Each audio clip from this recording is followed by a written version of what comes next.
إن الحمد لله الأكرم الذي خلق الإنسان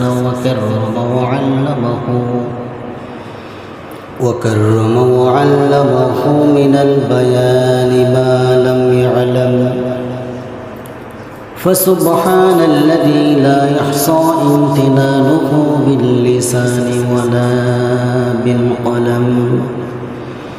نشهد أن لا إله إلا الله وحده لا شريك له، ونشهد أن سيدنا ومولانا محمدا عبده ورسوله الذي أرسله بالحق بشيرا ونذيرا وداعيا إلى الله بإذنه وسراجا وقمرا منيرا.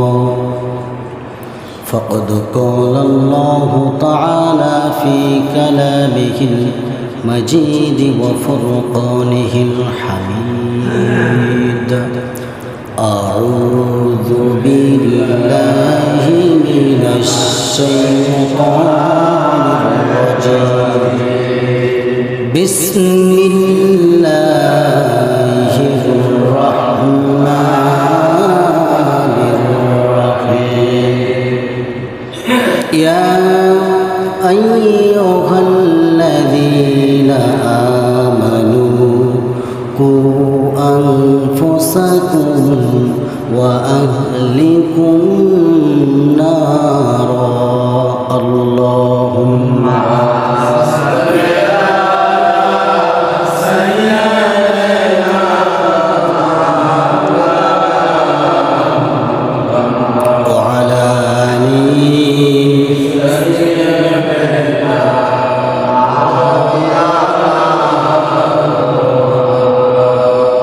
রসুল আমার হৃদয় মাঝে ভুলতে পারি না, মন যে আমার চাই যে যেতে সোনার মদিনা। আল্লাহুম্মা সাল্লি আলা সাইয়্যিদিনা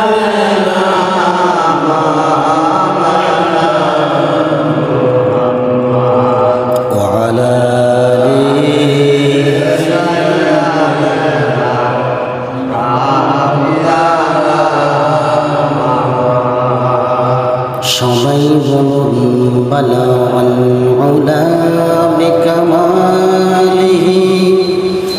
কাশাফাত দুজা বিজালিহি হাসনাত জামিউ খিসালিহি সাল্লু আলাইহি ওয়া আলিহি। আরবের বুকে মক্কার পরে যেথায় মা আমিনার ঘর, খোদার রহমতে কাউসার হয়ে ঝরছে বারবার বালাগাল উলা বিকামালিহি কাশাফাত দুজা বিজালিহি হাসনাত জামিউ খিসালিহি সাল্লু আলাইহি ওয়া আলিহি। সম্মানিত মুহতারাম হাজিরিন, আলোচনার সূচনায় সর্বপ্রথম আনুষ্ঠানিকতার মধ্য দিয়া আমার পক্ষ থেকে সবাইকে দিল খোলা সালাম, আসসালামু আলাইকুম ওয়া রাহমাতুল্লাহি ওয়া বারাকাতুহু। সবাই কেমন আছেন? আল্লাহ রাব্বুল আলামিন আমাকে আপনার কাতারে রেখেছেন, বলি আলহামদুলিল্লাহ। সম্মানিত উপস্থিতি, আমি কোরআনে কারীম থেকে একটা আয়াতের অংশ বিশেষ তেলাওয়াত করেছি, যেখানে মহান রব্বুল আলামিন বলেছেন, তোমরা আগে সর্বপ্রথম নিজের পরিবারকে জাহান্নামের আগুন থেকে বাঁচাও। সম্মানিত উপস্থিতি, আল্লাহ রাব্বুল আলামিন এখানে বলেছেন, তোমরা সর্বপ্রথম আগে তোমাদের পরিবারকে জাহান্নামের আগুন থেকে বাঁচানোর ব্যবস্থা করো। সম্মানিত দিনী ভাইরা, কথাটা যদিও আমরা জানি, আমল করি কয়জন? আল্লাহ রাব্বুল আলামিন কোরআনে কারীমের মধ্যে বলেন, ইয়া আইয়ুহাল্লাযীনা আমানু আনফুসাকুম ওয়া আহলিকুম নার। জোরে বলুন আল্লাহু আকবার। মহান রব্বুল আলামিন বলেন, ইয়া আইয়ুহাল্লাযীনা আমানু, হে ইমানদারগণ, নিজেই মানে এসেছো, ভালো কথা, কোনো সমস্যা নেই। তোমরা আগে সর্বকু আনফুসাকুম ওয়া আহলিকুম নার, এবং তোমার পরিবারকে তুমি জাহান্নামের আগুন থেকে বাঁচাইয়া দাও। কিভাবে বাঁচাইয়া দিবে? আজকে আপনারা যারা আলোচনা শুনতে আসছেন, যারা নামাজ পড়তে আসছেন, তাদের দায়িত্ব আলোচনা শুনে যে ভালো লাগবে আপনার কাছে। সবার মাথার মগজ কিন্তু একরকম নয়, সবার মাথার মগজ একরকম নয়, সবার মাথা কিন্তু একরকম নয়, সবার মেধাও কিন্তু একরকম নয়। যে কাজটা আপনার কাছে ভালো লাগবে সেটাই আপনার পরিবারের মধ্যে গিয়া ধরো করা। আমার ভাইরা, এখানে বলা হয়েছে তোমার পরিবারকে বাঁচাও, আহালকে বাঁচাও। আহাল মানে পরিবার, আহালকে বাঁচাইয়া দাও। কীভাবে বাঁচাইয়া দেবে? যে কথাটা, যে টপিকটা শুনবো আজকে আমরা, এই টপিকটাই বাড়ির পরিবারের মধ্যে আমরা পৌঁছানোর চেষ্টা করবো ইনশাআল্লাহ। জোরে ইনশাআল্লাহ। আমার বন্ধুগণ, দেখেন আপনার চোখের সামনেই গত বৎসর কিছু লোক দুনিয়া থেকে বিদায় হয়ে চলে গেছে। আজকে কিন্তু আর দুনিয়ার মধ্যে তারা নাই। ঠিক তেমনই আপনিও একদিন চলে যাবেন, আমিও একদিন চলে যাব। এইভাবে দুনিয়ার মানুষগুলো সবাই চলে যাবে, আসতেছে যাচ্ছে, আসতেছে যাচ্ছে। এইভাবে চলাই সবাই চলে আসবে এবং চলে যাবে। এটাই দুনিয়ার নিয়ম। আল্লাহর খেলা কিন্তু এইটা মাত্র দুনিয়ার, কেবলমাত্র শুধুমাত্র দুনিয়ার পরীক্ষার একটা হল, মাত্র 2 মিনিটের হল। 2 মিনিটের পরীক্ষার জন্য আপনি কী করবেন যদি আপনি আপনার নিজের মৃত্যুর কথা বুঝতে পারতেন। মৃত্যুর যন্ত্রণা কত বড় ভয়াবহ, যেখানে মহান রব্বুল আলামিন বলছেন, ইদা জাআ আজালুহুম ফালা ইস্তাখিরুনা সাআতাও ওয়ালা ইস্তাখদিমুন। আমার বন্ধুগণ, যখন এই আয়াতটা আমার সামনের মধ্যে চলে আসে, আমাকে এত পরিমাণ ভয় লাগে, আমি বলার বাইরে থাকি। এত পরিমাণ আমাকে ভয় লাগে, যেখানে মহান রব্বুল আলামিন বলেন, ইদা জাআ আজালুহুম ফালা ইস্তাখিরুনা সাআতাও ওয়ালা ইস্তাকদিমুন। যখন মৃত্যুর সামনে চলে আসে, 1 সেকেন্ড আগেও মৃত্যু হবে না, 1 সেকেন্ড পরেও মৃত্যু হবে না, সময় মতো এই মৃত্যু হয়ে যাবে। আমার ভাইরা, আমার বন্ধুগণ, আমার যদি মরে যাওয়াই লাগে, তাহলে এই মৃত্যুর কিছু তবিল, কবরের জন্য কিছু তবিল আমাদের করা লাগবে কি লাগবে না? জোরে কর। যদি আমরা মরে যাওয়াই লাগে, প্রিয় ভাইরা, মরে যাব না কেন? বিশ্বনবী, মানবতার মহান শিক্ষক রাসূল কারীম সাল্লাল্লাহু আলাইহি ওয়াসাল্লাম মৃত্যুর হাত দিয়ে পার পায় নাই। আমার ভাইরা, যেহেতু রাসূলের কথাই চলে আসলো, কথা তুলে ধরতে হয়, তা না হলে কেমন হয়ে যায় বুঝতে একটু আপনাদের কষ্ট হবে। আমরা মরবো না ভাই? কথা বল না কেন? আপনারা মরবেন না? ভালো লাগতেছে না? খারাপ লাগতেছে? শেষ করে দেবো? প্রিয় ভাইরা, আমরা তো মরে যাব। যেখানে আদম আলাইহিস সালাম থেকে শুরু করে নিয়ে একজন নবী ব্যতীত, কয়জন? একজন ব্যতীত সমস্ত নবী রাসূলরাই ইন্তেকাল করেছেন। বলেন তো সেই নবীটা কোন নবী বেঁচে আছেন? জোরে কোন? বাড়ি কি আশেপাশে নাকি? এত তাড়াহুড়ো করে বললেন ঈসা ইবনে মারিয়াম। ঈসা আলাইহিস সালাম এখনো মারা যান নাই। আল্লাহ রাব্বুল আলামিন তাকে কোথায় নিয়েছেন? আসমানে উঠাই নিয়েছেন। বলি সুবহানাল্লাহ। কেন উঠাই নিয়েছেন? সময় থাকলে আমি কথা বলবো ইনশাআল্লাহ। আমার ভাইরা, বিশ্বনবী, মানবতার মহান শিক্ষক রাসূল আকরাম, নবী মুকাররম, জানাবি মুহাম্মদুর রাসূলুল্লাহ সাল্লাল্লাহু আলাইহি ওয়াসাল্লাম আমার নবীজি পর্যন্ত মৃত্যুর হাত থেকে পার পায় নাই। মৃত্যু এমন একটা ভয়ঙ্কর জিনিসের নাম, কোনো প্রাণী যদি এই মৃত্যুর খবর জানতো, এই মৃত্যুর যন্ত্রণা অনুভব করতে পারত, একটা বহুত পরিমাণ গোস্তওয়ালা একটা শক্তিশালী গরু যদি মনে করেন জানতো, সে সম্পূর্ণ ব্যয়বহুলভাবে খাওয়া বন্ধ করে দিত। সে শুধুমাত্র চিন্তাই করত মৃত্যু না জানি কখন চলে আসে। কিন্তু আমরা আশরাফুল মাখলুকাত মৃত্যুর চিন্তা করি না। আমার বন্ধুগণ, আমার ভাইরা, আমার রাসূল সাল্লাল্লাহু আলাইহি ওয়াসাল্লাম ইন্তেকালের 5 দিন আগ দিয়া বিশ্বনবী রাসূল সাল্লাল্লাহু আলাইহি ওয়াসাল্লামের শরীরে জ্বর আসছে, এত পরিমাণ জ্বর চলে আসছিল। আমার বন্ধুগণ, আমার নবীর যখন ইন্তেকাল করেন, সেই দিনটা ছিল আমার নবীর জীবনের শেষ দিন। একবার দাঁড়ান, মাথা চক্কর মেরে জমিনে পড়ে যান। আমার আম্মা জান আয়েশা রাদিয়াল্লাহু আনহাকে বলতেছে, আমাকে বলতেছেন, ও আয়েশা, তুমি মনে করতেছো আমি এমনি হয়তো এমন করতেছি? না না না, আমার মন বলতেছে আমি হয়তো দুনিয়ার মধ্যে আর্থিক দিকে থাকতে পারবো না। তার কারণ আমার যেমন একটা ব্যথা যন্ত্রণা শুরু হয়েছে, ওই যে যুদ্ধের ময়দানে কাফের মুশরিক ইহুদির বাচ্চারা আমাকে বিষ প্রয়োগ করেছিল। ও আয়েশা, ওই বিষের যন্ত্রণাটা আমি আজকে অনুভব করতে পারতেছি। আমি মনে হয় এই দুনিয়া থেকে বাঁচবো না। দেখো তো মসজিদে নববীর ভিতরে সবাই সাহাবায়ে কেরাম কিভাবে নামাজ আদায় করতেছে। আম্মা জান আয়েশা বললেন, ইয়া রাসূলুল্লাহ, ইয়া হাবিবাল্লাহ, সবাই তো মনোযোগ সহকারে নামাজ আদায় করতেছে। আমার নবীজি বললেন, যখন যন্ত্রণা তীব্রমানের হয়ে গেল, যখন যন্ত্রণা তীব্রতা হয়ে গেল, এক পর্যায়ে বিশ্বনবী রাসূল সাল্লাল্লাহু আলাইহি ওয়াসাল্লাম আম্মা জান আয়েশাকে ডাক দিয়ে বললেন, ওরে আয়েশা, তোমার বাবাকে ডাক দিয়ে বলো আমার মুসল্লায় দাঁড়িয়ে যেন নামাজটা আদায় করে নেয়। বলে সুবহানাল্লাহ। আমার নবীজি ইঙ্গিত দিয়ে দিলেন, নেতৃত্ব পরে নেতৃত্ব আবু বকর পেয়ে যাবে। আমার ভাইরা, আমার নবীজি যখন বললেন, ওরে আয়েশা, দেখো কোনো ব্যবস্থা করা যায় নাকি মসজিদে নববীর ভিতরে, আমি একটু মসজিদ নববীর ভিতরটা একটু চেহারাটা দেখতে চাই, দেখো তো আমাকে নিয়ে যাওয়া যায় নাকি। আমার নবীজিকে ভাই আব্দুর রহমানকে ডাক দিলেন, আম্মা জান আয়েশা ডাক দিলেন, ভাই আব্দুর রহমান এই দিকে চলে আসেন।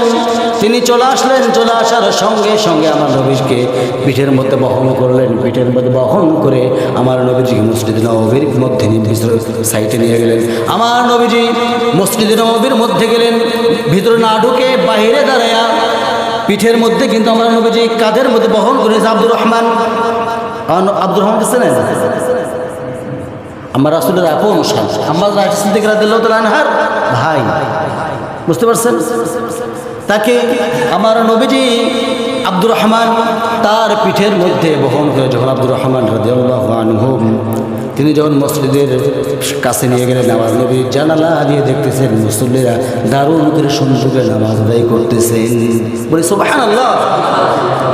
আমার ভাইরা, এই দৃশ্য দেখে বিশ্বনবী মানবতার মহান শিক্ষক রাসূল সাল্লাল্লাহু আলাইহি ওয়াসাল্লাম অঝরে কান্না শুরু করলেন। আম্মা জান আয়েশা বলতেছেন, ইয়া রাসূলুল্লাহ, ইয়া হাবিবাল্লাহ, আপনি কান্নাকারি করতে তো নিষেধ করেছেন, আপনি নিজে কান্নাকারি করেন কেন? রাসূল বললেন, ওরে আয়েশা, তুমি হয়তো বুঝতে পারতেছো না, আজকে আমার কান্না করার উদ্দেশ্য হচ্ছে আমার উম্মতের, আমার সাহাবীরা যেভাবে নামাজ আদায় করতেছে এইভাবে আমি চাই রাসূল, আমি রাসূল এইভাবে যাচ্ছি কিয়ামত পর্যন্ত যেন আমার উম্মতরা এইভাবে নামাজ আদায় করে যায়। বলি সুবহানাল্লাহ।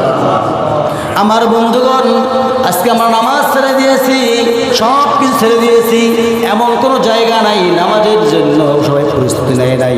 কিন্তু বীর ভাইয়েরা আমার ভালো করে দেখেন, কত সালে করোনা হয়েছিল জানো? 19 সালে। আমার বন্ধুগণ, 19 সালে যে করোনা হয়েছিল, আমার তো মনে হয় মানুষের দিলের ভিতরে এতটা ভয় ধরেছিল, ভয়ের তাড়নায় সবাই মসজিদ ভেঙে ভেঙে নামাজের মধ্যে চলে গেছে। নামাজের মধ্যে যাওয়ার আগ দিয়ে হবে কি, মসজিদে ঢোকানোর পূর্ব মুহূর্তে মসজিদের মধ্যে তালা ঝোলানো, নামাজ পড়া যাবে না। ভয় কার? না, করোনার ভয়। আল্লাহ যদি ভয় করতো তাহলে তেমন হওয়ার কথা ছিল না ভাই। কিন্তু গরিব মানুষকে কখনো করোনা আক্রমণ করতে পারে না। করোনা আছে আজকে? কোথায়? কই আছে? আরো সাজিমে চলে গেছে। আমার বন্ধুগণ, রাসূল সাল্লাল্লাহু আলাইহি ওয়াসাল্লাম এই দৃশ্য দেখলেন যখন, আমার নবীজি বললেন, ওরে আয়েশা, এইটা আমার সুখের কান্না, দুঃখের কান্না নয়। এই জন্য আমি আল্লাহর কাছে ফরিয়াদ করি, সব সময় ফরিয়াদ করছিলাম, আল্লাহ তাআলা আমার উম্মতকে তুমি আল্লাহ হেদায়েত দান করো। আমার ভাইরা ভালো করে বুঝবেন, আমার নবীজি উম্মতের জন্য যদি কান্ডারি হয়ে থাকেন, তাহলে আমাদের কান্ডারি হয়ে আসি জান্নাত পেয়ে জাহান্নামে চলে গেছে নাকি? জান্নাত তো পায়ে আসি, কি বলেন? জান্নাত আল্লাহ না দিয়ে যাবে কই? যেখানে রাসূল দোয়া করছেন, আয় আল্লাহ তাআলা আর আমার উম্মতকে তুমি নাজাত দিয়ে দাও, জান্নাত দেবেন আল্লাহ। নামাজ না পড়লেও চলবে, কি বলেন? আমার বন্ধুগণ, আমি শর্ট করে বলতে চাচ্ছি, সময় অল্প। আমার নবীজি এক পর্যায়ে বেহুশ হয়ে যখন পড়ে গেলেন, এক সময় আম্মা জান আয়েশাকে বলতে, আয়েশা, আমার মৃত্যুর সান্নিধ্যের সামনে চলে আসছে, আমার আর সময় নেই, দেখো তো আমার মেয়ে ফাতিমা কোথায় গেছে, তাকে ডেকে আনো। ফাতিমা রাদিয়াল্লাহু আনহাকে ডেকে আনা হলো। ফাতিমা রাদিয়াল্লাহু আনহাকে ডেকে এনে বলতেছেন, ওরে ফাতিমা, যখন ফাতিমা রাদিয়াল্লাহু আনহা রুমের মধ্যে ঢুকে পড়েছেন, রুমের মধ্যে ঢোকানোর সঙ্গে সঙ্গে ফাতিমা রাদিয়াল্লাহু আনহার চেহারাটা একদম মলিন হয়ে গেছে, কান্নায় ঝরে কান্নায় পড়ে গেছেন। আমার নবীজি ডাক দিয়ে বলতেছেন, ওরে ফাতিমা, কান্নার দিন শেষ, আজকে থেকে আর কান্নাকাটি করবা না, কানটা দাও তোমার এই দিকে। আমার নবীজি ফাতিমা রাদিয়াল্লাহু আনহার কানের মধ্যে মুখটা ঢুকায় দেখি কি যেটা বললেন, ফাতিমা রাদিয়াল্লাহু আনহার কান্না বন্ধ হয়ে গেল। সুবহানাল্লাহ, আরো জোরে সুবহানাল্লাহ। আমার ভাইয়েরা, কিতাবে আসছে ফাতিমা রাদিয়াল্লাহু আনহাকে আমার নবীজি বলতেছিলেন, ওরে ফাতিমা, তুমি কান্নাকাটি করবে না, আমার পরিবারের মধ্য থেকে আমি যখন দুনিয়া থেকে বিদায় হয়ে যাব, এই পরিবারের মধ্য থেকে সর্বপ্রথম তোমার ইন্তেকাল হবে, তোমার মৃত্যু হবে, সর্বপ্রথম তোমার সঙ্গে আমার সঙ্গে আগামী বারজাখের জিন্দেগি দেখা হবে, সেখানেই সর্বপ্রথম পরিবার থেকে তোমার আমার দেখা হয়ে যাবে। বলি সুবহানাল্লাহ। আমার ভাইরা, আমার নবীজি যখন এই কথাটা বললেন, ফাতিমা রাদিয়াল্লাহু আনহা দরজার মধ্যে চলে গেছেন। যখন দরজার মধ্যে চলে গেলেন, দরজা খুলে ফেলেছেন, খুলে দিকে আসমান জমিন ভেবে বিস্তৃত, কে যেন দাঁড়িয়ে আছেন, আবার দরজা লাগাইয়া দিলেন। আমার নবীজি বললেন, ও ফাতিমা, আবার দরজা লাগাও, তুমি দরজা খোলার জন্য, যাওয়ার জন্য তুমি দরজা খুললে, তুমি দরজাটা লাগাচ্ছ কেন, কি হয়েছে? আব্বা জান, কে যেন বাইরে দাঁড়িয়ে আছে, আসমান জমিন ভেবে বিস্তৃত। দরজা লাগাও না, দরজা লাগাও না, দরজা লাগায় লাভ নাই। আমার মালাকুল, আমার মৃত্যুর জন্য, যার জন্য যিনি ঢুকবেন, যে ফেরেশতা আল্লাহ রাব্বুল আলামিন আমার জন্য পাঠিয়েছেন, দুনিয়ার কোনো ফেরেশতা না, জান্নাতের কোনো ফেরেশতা নয়, প্রত্যেকটা জীবনের কবজ করার জন্য আল্লাহ রাব্বুল আলামিন যাকে দুনিয়ার মধ্যে পাঠাইছেন, তিনি হলেন মালাকুল মউত আজরাইল। ফাতেমা, দরজা খুলে দাও। যাকে আসার জন্য জানালাও লাগে না, দরজাও লাগে না, বিনা অনুমতিতে এসে প্রবেশ করতে পারে। আমার নবীজি যখন এই কথা বললেন, ফাতিমা রাদিয়াল্লাহু আনহা দরজা খুলে দিলেন। দরজা খুলে দেওয়ার সঙ্গে সঙ্গে সামনে জিবরাইল আলাইহিস সালাম, জিবরাইল আলাইহিস সালাম বলতেছেন, ইয়া রাসূলুল্লাহ, ইয়া হাবিবাল্লাহ, আপনি যদি অনুমতি দেন, আজকে এমন একজন ফেরেশতা নিয়ে আসছে আমি, আপনি যদি অনুমতি দেন তাহলে আপনার সঙ্গে সাক্ষাৎ করতে পারবে। আর যদি আপনি অনুমতি না দেন, আল্লাহ রাব্বুল আলামিন বলছেন, আমার রাসূল যদি অনুমতি না দেয় তাহলে তাকে তুমি ফেরত নিয়ে আসবে। আমার নবীজি বললেন, আমি আমার আল্লাহর সঙ্গে দ্রুত সাথে মিলে যেতে চাই। বলি সুবহানাল্লাহ। আমার ভাইরা, এখান থেকে বুঝে নিতে হবে, যারা প্রকৃত মুমিন মুসলমান, তারা কখনো কোশ্চিন কালেও তারা মৃত্যুকে ভয় পাবে না। মুসলমান কি মৃত্যুকে ভয় পায়? শিক্ষা দিলেন কে? রাসূল সাল্লাল্লাহু আলাইহি ওয়াসাল্লামের শিক্ষাটাও দিলেন। আমার বন্ধুগণ, শর্ট করে বলা লাগতেছে আমাকে, প্রিয় ভাইয়েরা, আমার নবীজি বললেন, ওরে জিবরাইল, তুমি ছেড়ে দাও আজরাইলকে, আমার সামনে আসতে দাও। মালাকুল মউত আমার নবীজির সামনে দাঁড়ায় গেছেন। মালাকুল মউত ক্ষমা চেয়ে নিচ্ছেন, ইয়া রাসূলুল্লাহ, ইয়া হাবিবাল্লাহি, জীবনে অসংখ্য প্রাণীর জান কবজ করেছি আমি, কোনো জায়গার মধ্যে কোনো ভুল হয় নাই। ইয়া রাসূলুল্লাহ, ইয়া হাবিবাল্লাহি, আজকে আল্লাহ রাব্বুল আলামিন আপনার জান কবজ করার জন্য পাঠিয়েছেন। যদি কোনো ভুল হয়ে যায়, যদি কোনো বেয়াদবি হয়ে যায়, দয়া করে আপনি আমাকে মাফ করে দিয়ে দেবেন। আমার নবীজি বললেন, ওরে আজরাইল, তুমি একটা তোমার কাজ তুমি করো, তোমার কাজ তুমি শুরু করে দাও, তোমার কাজ তুমি শুরু করে দাও। ওরে আজরাইল, তুমি তোমার কাজ শুরু করে দাও। মালিকুল মউত আজরাইল তার আমার নবীজির অর্ডার পাওয়া মাত্রই তার ডান হাতটা আমার নবীজির এই জায়গার মধ্যে, বাম জায়গার মধ্যে যখন হাতটা লাগাইয়া দিয়েছেন, বিশ্বনবী মানবতার মহান শিক্ষক রাসূল সাল্লাল্লাহু আলাইহি ওয়াসাল্লাম হাতটা যে ঝ্যাংটা মেরে বলতেছেন, ওরে আজরাইল, এই তো মৃত্যুর যন্ত্রণা, এত ভয়াবহ যন্ত্রণা। হাতটা ঝ্যাংটা মেরে দিলেন, আবার হাত লাগাইয়া দিলেন, আবার হাত ঝ্যাংটা দিলেন, আবার হাত লাগাইয়া দিলেন। এবার নবীজি বলতেছেন, ওরে আজরাইল, এবার যেন মনে হচ্ছে শুধুমাত্র, আমি মনে করছি উহুদ পাহাড়টা চাপাই দিয়েছিল আজরাইল, আমার কাছে মনে হচ্ছে শুধু উহুদ পাহাড় নয়, গোটা আসমান নয়, গোটা দুনিয়া নয়, গোটা আসমান জমিন ব্যাপী বিস্তৃত গোটা দুনিয়া সহ যেন তুমি আমার বুকে চাপাই দিয়েছিল আজরাইল। এই যদি হয় মৃত্যুর যন্ত্রণা, এই যদি হয় মৃত্যুর কষ্ট, সমস্ত যন্ত্রণাগুলো, সমস্ত কষ্টগুলো তুমি আমাকে দিয়ে দাও, কিন্তু মৃত্যুর সময় আমার উম্মতরা এত কষ্ট পাবে, আমি তার দ্বীনের নবী সহ্য করতে পারবো না। আমার বন্ধুগণ, আমার নবীজি দুনিয়া থেকে বিদায় হয়ে চলে গেলেন, আরো পাবো নাকি বলেন? আরো পাবো? পাবো পাবো আর পাবো না। আমার ভাইয়েরা, আমি আলোচনা শেষ করে দিচ্ছি। এক পর্যায়ে 6টি মাস চলে যেতে না যেতেই এমন একটা সময় চলে আসলো, ফাতিমা রাদিয়াল্লাহু আনহা যে রাত্রে ইন্তেকাল করবেন, সেই রাতের মধ্যেই তার স্বামীকে হযরত আলী রাদিয়াল্লাহু আনহুকে বলতেছেন, ও আমার স্বামী গো, আমি হয়তো দুনিয়া থেকে বিদায়ী হয়ে যাব, আমি মনে হয় বাঁচব না, তার কারণ আমার শরীরটা ভালো নয়, আমার শরীর ভালো না।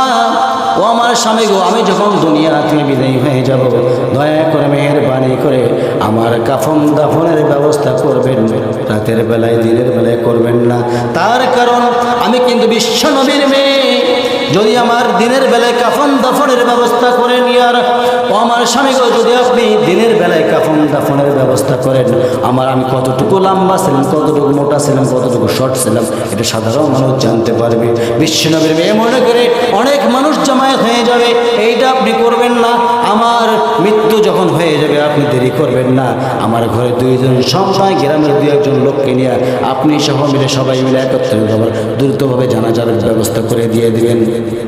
আমার বন্ধুগণ, আমার ভাইরা, আমার ফাতিমা রাদিয়াল্লাহু আনহা এই কথাগুলো বলে রাতের বেলা ইন্তেকাল করেছেন। এদিকে রাসূল সাল্লাল্লাহু আলাইহি ওয়াসাল্লাম স্বপ্নের মাধ্যমে আবু জার গিফারিকে বলতেছেন, গিয়া, ওরে আবু জার, তুমি কি ঘুমাবে নাকি?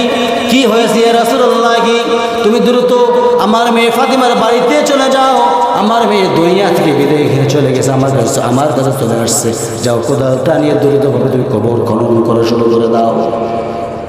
আমার বন্ধুগণ, আবু জার গিফারি রাদিয়াল্লাহু আনহু দৌড়ে এসে হযরত আলী রাদিয়াল্লাহু আনহুর ঘরের মধ্যে, দরজার মধ্যে টোকা মারতেছেন, ভাই আলী বাড়িতে আছেন নাকি? হ্যাঁ বাড়িতে আছি।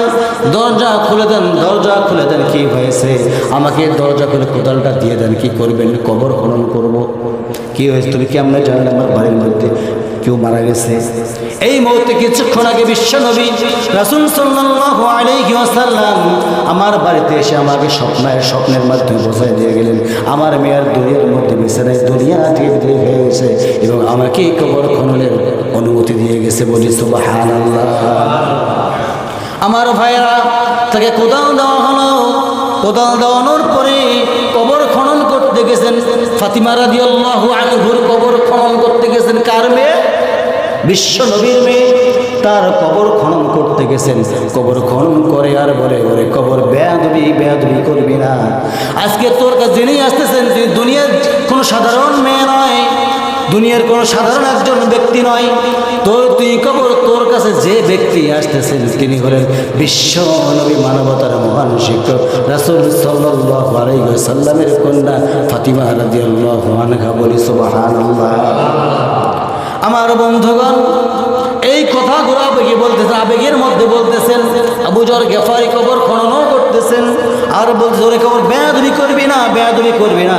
হাসান হুসাইনের মাই কবরের মধ্যে আসবে, জান্নাতের সর্দারিনী, মহিলাদের জান্নাতের সর্দারিনী যিনি, তিনি কবরের মধ্যে চলে আসতে, বেয়াদবি করবি না, বেয়াদবি করবি না। এমন সময় কবর থেকে আওয়াজ আসতেছে, ওরে আবু যর, তোর কথা শুনে আমার কোনো কাজ হবে না। আমি এমন কবর, আমি এমন জায়গা, আমি বিশ্বনবীর মেয়েকে চিনি না, ফাতিমাকে চিনি না, আমি হাসান হুসাইনের মাকে চিনি না, আলীর স্ত্রীকে চিনি না, কে খাতুনের জান্নাত কাউকে আমি চিনি না। আমি চিনি তার আমল, আমল যদি ভালো হয় আমি কবর ভালো আচরণ করে যাব, আর আমল যদি খারাপ হয়ে যায় আমি কবর এই পাশের মাঝে ও পাশে হার হুক ভেঙে একাকার করে দিয়ে দেবো। আমার বন্ধুগণ, এখান থেকে ভালো করে শিক্ষা অর্জন করার দরকার। তাহলে মৃত্যু যখন হয়ে যাবে কবর ছাড় দেবে, মনে হয় কবর ছাড় দেবে? কবর ছাড় দেবে না। পীর ভাইয়ের আমার, কবরে যাওয়ার জন্য একটাই কাজ করবেন, নেক আমল করবেন, আমলে সালেহ করবেন, সত্যবাদী হয়ে ইনশাআল্লাহ। আল্লাহ রাব্বুল আলামিন সত্যবাদী হওয়ার জন্য কোরআনের মধ্যে অসংখ্য জায়গার মধ্যে বলে দিয়েছেন এই কথাগুলো। সময় থাকলে আমি বলতাম, সময় তো আর হাতের মধ্যে নাই, কীভাবে বলি আমি। তবে আমাদের একটা প্রস্তুতি নিতে হবে, মৃত্যুর জন্য আমাদেরকে সর্বক্ষণ প্রস্তুতি নিতে হবে। মালাকুল মউত আজরাইল একটা মানুষের কাছে প্রতিদিন কয়বার করে আসে বলেন? 5 থেকে 7 বার করে আসেন। শুনতেছেন? কয়বার আসে? 5 থেকে 7 বার আসে, কিন্তু জান কবজ করতে পারে না কেন বলেন তো দিক ভাই? কেন করতে পারে না? আল্লাহ রাব্বুল আলামিনের অর্ডার হয় না জান কবজ করতে পারে। কখন অর্ডার হবে কোনো গ্যারান্টি আছে? কোনো গ্যারান্টি নেই। তাহলে আমাদের ইস্তেকামত থাকতে হবে কি নিয়ে? কখন মৃত্যু হয়। ভাই, জান্নাত লাভ করতেই হবে। কেন জানেন? হ্যাঁ, মুসলমান না আপনি? মুসলমান না? মুসলমান না তো জান্নাত লাভ করবেন না আপনি? জান্নাত লাভ করে দুনিয়ার মায়া ছেড়ে দিতে হবে। আল্লাহ কি বলছেন? ইয়া আইয়ুহাল্লাযীনা আমানু হাল আদুল্লুকুম আলা তিজারা। আল্লাহ বলতেছেন, বান্দারে আমি কি তোকে একটা ব্যবসার কথা বলবো না? দুনিয়ার ব্যবসার মধ্যে তোর লস আছে। ব্যবসা দুনিয়ার মধ্যে অনেক কিছু করতে পারিস, লস আছে, কিন্তু আমি তোকে ব্যবসা করতে বললাম। হাল আদুল্লুকুম আলা তিজারা, আমি কি তোকে আমার একটা বিজনেসের কথা বলবো না, একটা ব্যবসার কথা বলবো না, যে ব্যবসাটা করলে আমি আল্লাহ রাব্বুল আলামিন তোকে জাহান্নামের আগুন থেকে বাঁচায় সরাসরি জান্নাতের মেহমান বানাইয়া দেব।